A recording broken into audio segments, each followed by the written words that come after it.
Hey everyone, welcome back to App Mentor. In this video, I'm going to show you how you can get Memetic Specialization memory fragments in one human. Memetic Specialization memory fragments are key items that allow players to unlock powerful abilities in one human. To form Memetic Specialization memory fragments, focus on the following in-game activities. The first one is defeating Rift bosses.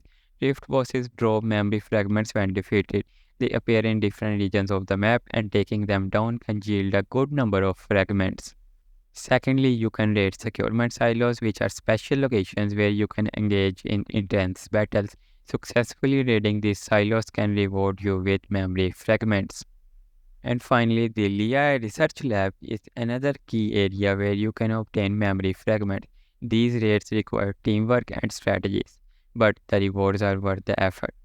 And that's it for today's video on how you can get memetic specialization memory fragments in one's human. If this video helped you in any way, please hit that like button, subscribe to our channel, and thanks for watching.